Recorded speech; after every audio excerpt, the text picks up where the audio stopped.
तुम्ही विचार करत असाल माझ्या हातात ही फुलांची माळ का बरे, तर चला सांगतो. जय श्रीराम मित्रांनो, आज काय आहे हे तर तुम्हाला माहितीच आहे. आज आहे विजयादशमी दसरा. त्यानिमित्ताने मी निघालोय गावात फुलं आणण्यासाठी.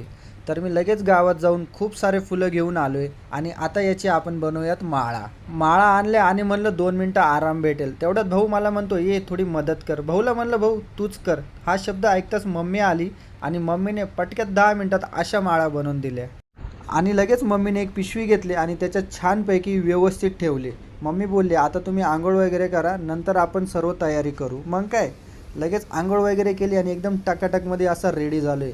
आता आपल्याला जायचं आहे गावात आपली गाडी धुण्यासाठी. तर बघू शकता तुम्ही अतिशय घाण अशी आपली गाडी झाली. ती धुवायसाठी लगेच आपण निघालो आहे. आजचं वातावरण पण खूप छान आहे.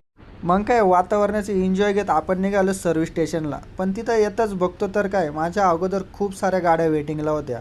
मग फायनली 1.5 तासानंतर आपली गाडी धुवून मी घरी आलो. घरी येताच ज्या माळा आपण बनवल्या होत्या त्या छानशा दरवाजाला लावल्या आणि खिडकीला पण लावली. त्याच्यानंतर नंबर येतो आपल्या गाड्यांचा. हे बघा गाड्यांना पण छानपैकी अशा माळा लावून घेतल्या. तुम्ही पण लावल्या असेल तर कमेंटमध्ये यस लिहा. तर मग कसा वाटला ब्लॉग, छान वाटला असेल तर एक लाईक आणि एक